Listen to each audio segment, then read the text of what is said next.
যখন আসলে গ্যাজেট হওয়ার পরে আমাদের ১ মাসের মধ্যে শপথ দেওয়াটা হচ্ছে আইনি বাধ্যবাধকতা। কিন্তু ১ মাসের মধ্যে একটা দীর্ঘ সময় আপনারা জানেন যে বিষয়টা সাব জুডিস ছিল। একটা রিটের কারণে এবং আমাদেরকেও লিগ্যাল নোটিশ পাঠানো হয়েছিল। আমাদেরকেও রিটে পক্ষভুক্ত করা হয়েছিল মন্ত্রণালয়কে, স্থানীয় সরকার বিভাগকে। তো এক দফায় সাব জুডিস থাকার পরে সেটা খারিজ হলো। তারপরে আবার এটা অ্যাপিলেট ডিভিশন গেলে আবার সাব জুডিস হয়ে গেল।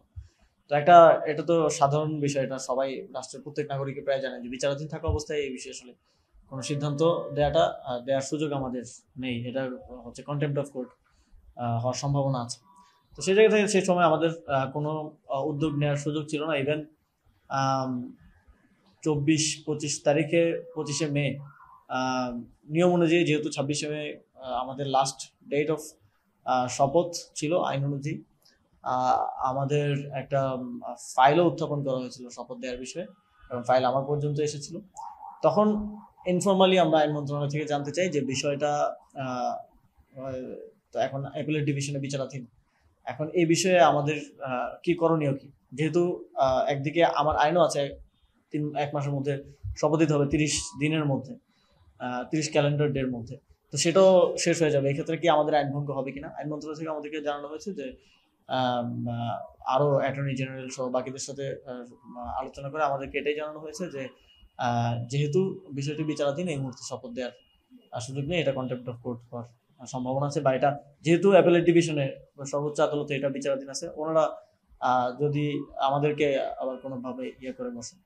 তো সেই জায়গা থেকে গ্যাজেটের মেয়াদ শেষ হয়ে গিয়েছে, এবং পরবর্তীতে ১ জুন আপনারা জানেন যে সিটি কর্পোরেশনের মেয়াদও শেষ হয়ে গিয়েছে, এবং সিটি কর্পোরেশনের মেয়াদ শেষ হয়ে যাওয়ার পরে তো আমাদের শপথ দেওয়ার কোনো সুযোগ নেই। এবং অ্যাপিলেট ডিভিশন থেকে যেই অবজারভেশন দেওয়া হয়েছিল যে এই বিষয়ে ইলেকশন কমিশন সিদ্ধান্ত নেবে, ইলেকশন কমিশন আসলে নতুন করে কোনো সিদ্ধান্তও জানায়নি। ইলেকশন কমিশন বলেছে আমরা গ্যাজেট তো করে ফেলেছি, আমরা তাও এটা ১৫ দিন পরে জানিয়েছে। ততদিনে গ্যাজেটের মেয়াদ শেষ হয়ে ২০ দিন হয়ে গেছে। তো একটা গ্যাজেট যেটা ইনফ্রাস্ট্রাকচার হয়ে গেছে অলরেডি, সেটাকে সিদ্ধান্ত আকারে দেওয়াটা আমাদের জন্য আসলে খুবই বিভ্রান্তিকর। যে একটা অকার্যকর জিনিসকে সিদ্ধান্ত আকারে যখন আবার ইলেকশন কমিশন বলছে অ্যাপিলেট ডিভিশনের অবজারভেশন অনুযায়ী, তো তখন আমাদের করণীয় নির্ধারণ করাটা আসলে আমাদের জন্য মুশকিল। কারণ এই গ্যাজেটটা অকার্যকর ছিল, অকার্যকর হওয়ার ২০ দিন হয়ে গেছে, এবং একই সাথে আমাদের নির্বাচন, আমাদের যেই সিটি কর্পোরেশনেরও মেয়াদ শেষ হয়ে গেছে। আমি তো লিগেল কেউ না, এই বিষয়টা আরো খুব ভালোভাবে এক্সপ্লেন করেছেন আমাদের মাননীয় আইন উপদেষ্টা। তিনি আইনের প্রফেসর এবং আইনের একজন এক্সপার্ট পার্সন, এখন আইন মন্ত্রণালয়ের দায়িত্বে। তিনি একটা টিভি টক শোতে জিনিসটা খুব ভালোভাবে এক্সপ্লেন করেছেন। তো আমি যতটুকু এই প্রসেসের মধ্যে দিয়ে যাওয়ার কারণে যতটুকু জানতে হয়েছে, জেনেছি, সেটাই আপনাদেরকে বললাম। কিন্তু তার পরবর্তীতে যেই ঘটনা বা প্রবাহ চলমান আছে, আমার মনে হয়েছে যে এখানে আমরা আরো ম্যাচিওর ভাবে হয়তো আগাতে পারতাম। যেটা আমরা দেখলাম যে এক ধরনের অবরুদ্ধ করে সিটি কর্পোরেশনকে, এবং আমাদের একটা অ্যাসেসমেন্ট অনুযায়ী প্রায় 30-40% আমাদের বিগত মাসের তুলনায় গত মাসের আহ, নাগরিক সেবা বাধাগ্রস্ত হয়েছে। এবং এখন যেটা হয়েছে, এখন পুরোপুরি সিটি কর্পোরেশন দখল করে ফেলার কারণে, এবং সিটি কর্পোরেশনের আপনারা জানেন অফিসগুলো এক ধরনের দখল করে ফেলার কারণে যেই 60-70% আমরা নাগরিক সেবা দিতে পারছিলাম, সেটাও পুরোপুরি ডেডলক অবস্থায় চলে যাওয়ার একটা সম্ভাবনা, শঙ্কা তৈরি হয়েছে। এবং এই শঙ্কার পরেই আপনারা যদি খেয়াল করেন, আমি এই বিষয় নিয়ে সেইভাবে মন্তব্য করতে চাইনি এর আগে। সেই শঙ্কার কারণে আমাকে মন্তব্য করতে হচ্ছে, কারণ এটা আমাদের আমাদের পাবলিক ইন্টারেস্টের বিষয়। আর ঢাকা দক্ষিণে প্রায় ১ কোটির উপরে জনসংখ্যা, তাদের দৈনন্দিন, একেবারে দৈনন্দিন সেবা, আপনার বাসা থেকে যদি প্রতিদিন কেউ ময়লাটা না উঠায়, আপনার জীবন দুর্বিষহ হয়ে যাবে।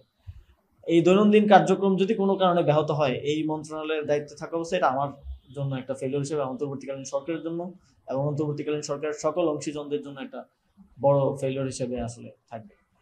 তো সেই জায়গা থেকে আমাদের আহ্বান থাকবে যে জনাব ইশরাক হোসেন বিষয়টাকে আহ, একদিকে আইনি বিষয়টাও বিবেচনা করবেন, এবং যেহেতু আপনারা জানেন যে বিএনপির সাথে এখন অন্তর্বর্তীকালীন সরকার একটা ভালো বোঝাপড়া, যেই টেনশনটা ছিল বিগত সময়, সেটাও এখন আর নেই। একটা বৈঠককে কেন্দ্র করে সেই টেনশনটা অনেকটাই লাঘব হয়েছে, এবং এই সৌহার্দ্যপূর্ণ অবস্থানটা আমরা ধরে রাখতে চাই, এবং সেটা ধরে রাখার জন্য সকল পক্ষকেই আসলে আহ, উম, আহ, দায়িত্বপূর্ণ আচরণ করতে হবে। প্রথমত আমি আসলে ব্যক্তিকে নিয়ে কোনো কিছু বলতে চাই না, কারণ প্রথমত হচ্ছে উনিও আমাদের গণঅভ্যুত্থানের একজন অংশীজন হিসেবে আমি মনে করি, এবং যে কারণে দেখবেন যে পুরো এই 1-1.5 মাসের ঘটনাক্রমে আমি কখনো ওনাকে টার্গেট করে, বা আমার জায়গা থেকে আমি স্পষ্ট করেছি, কিন্তু কখনো ওনাকে টার্গেট করে কিছু বলিনি, কারণ এটা আমার মন আমাকে সায় দেয় না যে আমি এই বিষয়ে কিছু বলি। তবে আমরা আরো দায়িত্বপূর্ণ আচরণ প্রত্যাশা করেছি আগে এবং এখনো করি। এবং যেটা হয়েছে যে সিটি কর্পোরেশন তালাবদ্ধ করা, আপনারা জানেন এটা সরকারি কাজে বাধা, এবং আমাদের অফিসারদেরকে কাজ করতে বাধা দেওয়া, এটাও একটা ক্রিমিনাল অফেন্স আমাদের প্রচলিত আইনে। এবং মেয়রের চেয়ারে বসা, এই প্রত্যেকটা জিনিস কিন্তু আইনের চোখে একটা অপরাধ।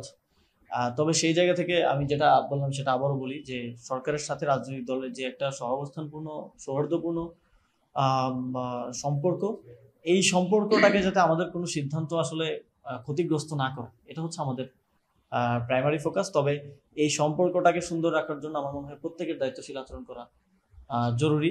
এবং সরকার রাজনৈতিক দলগুলো থেকে যে উদ্যোগটা ছিল এই সৌহার্দ্যপূর্ণ সম্পর্কে পৌঁছানোর জন্য, সেটা যাতে ব্যাহত না হয় সেজন্য রাজনৈতিক দলগুলো আরো দায়িত্বশীল আহ, আহ, হওয়াটা গুরুত্বপূর্ণ।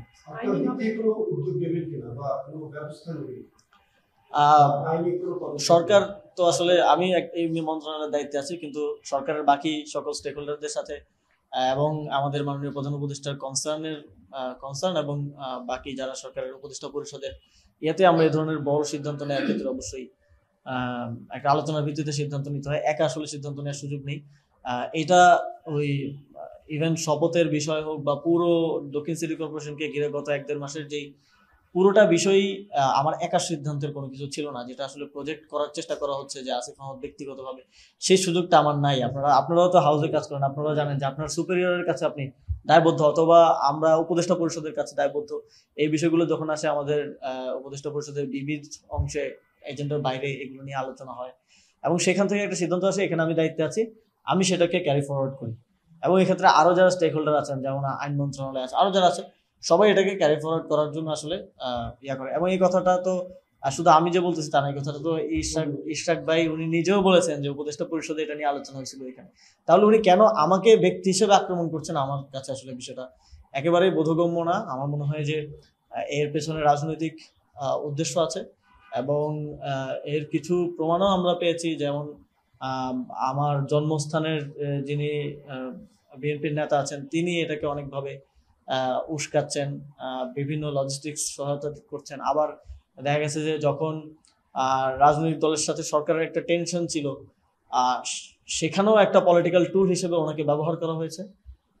দেখা গেছে যে কেউ কেউ উষ্মা প্রকাশ করছিলেন যে আমরা সরকারের বৈঠকের সময় পাচ্ছি না, পাচ্ছি না, সেখানে সরকারকে একটা চাপ দেওয়ার টুল হিসেবে আসলে সেটাকে ব্যবহার করা হয়েছে। এবং এক ধরনের আপনারা দেখেছেন এটা কোন পর্যায়ে চলে গিয়েছিল, এটা যমুনার সামনে বিক্ষোভ অবরোধ থেকে ডক্টর মোহাম্মদ ইউনূস স্যারের, আমাদের মাননীয় প্রধান উপদেষ্টার পদত্যাগের পর্যায়ে পর্যন্ত চলে গিয়েছিল।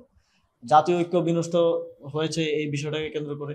এবং এই বিষয়টাকে কেন্দ্র করে দেশে একটা 5ই আগস্টের পরে অনেক ক্রাইসিস একটা সিচুয়েশন, মানে সেকেন্ড বিগেস্ট ক্রাইসিস আমরা ফেস করেছি, এবং সেটা আমরা আল্লাহর রহমতে আমরা উতরে এসেছি।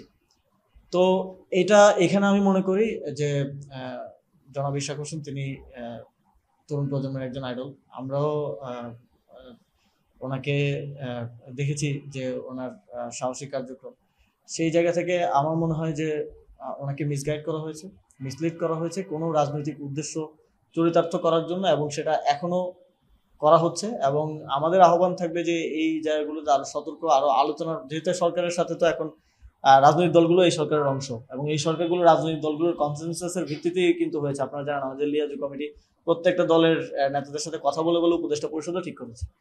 তো আলোচনার ভিত্তিতেই যখন সবকিছু হচ্ছে, তাহলে এটা কেন নয়, আলোচনার ভিত্তিতেই তো হতে পারত। তো এটা আলোচনার পর্যায়ে না আসা এবং না আনার পেছনে রাজনৈতিক উদ্দেশ্য আছে বলে আমি মনে করি। নির্বাচন কমিশনের ট্রাইব্যুনালে প্রথম যে রায়টা এসেছিল, সেখানেও কিন্তু স্থানীয় সরকার বিভাগ পক্ষভুক্ত ছিল না। এবং স্থানীয় সরকার বিভাগের প্রতি আপনারা যদি দেখেন, আদালতের কোনো রায় কিন্তু স্থানীয় সরকার বিভাগের প্রতি নাই, যেটা বারবার বলার চেষ্টা করা হচ্ছে যে স্থানীয় সরকার বিভাগ আইন ভঙ্গ করেছে, আমরা আইন ভঙ্গ করেছি, আমরা আইনের কিছুই বুঝি না, বা মূর্খ টূর্খ অনেক কিছু বলতেছে। কিন্তু আদালতের কোনো একটা রায় স্থানীয় সরকার বিভাগের কোনো করণীয় সম্পর্কে উল্লেখ নাই। আদালত আমাদেরকে বলে নাই যে স্থানীয় সরকার বিভাগ শপথ দাও, আদালত আমাদেরকে বলে নাই যে স্থানীয় সরকার বিভাগ এটা করো ওটা করো। আদালতের রায়টা দেওয়া হয়েছিল নির্বাচন কমিশনের প্রতি, দুইটাই।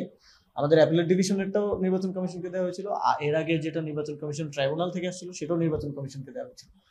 তো এখানে টেকনিক্যালি স্থানীয় সরকার বিভাগের আইন ভঙ্গ করার কোনো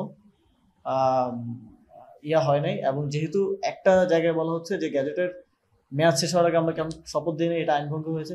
গ্যাজেটের মেয়াদটা বিচারাধীন থাকা অবস্থায় হয়েছে, এটা খুব স্পষ্ট। এবং এটা বোঝার জন্য খুব এক্সপার্ট হওয়ারও প্রয়োজন, এটা আপনারাও বুঝেন, গণমাধ্যমের কাজ করেন, আমরাও কিছু কিছু বুঝি, যে এটা সাবজুডিস অবস্থায় যেহেতু মেয়াদ শেষ হয়েছে সেখানে আমাদের আসলে কর্মী কিছু ছিল না।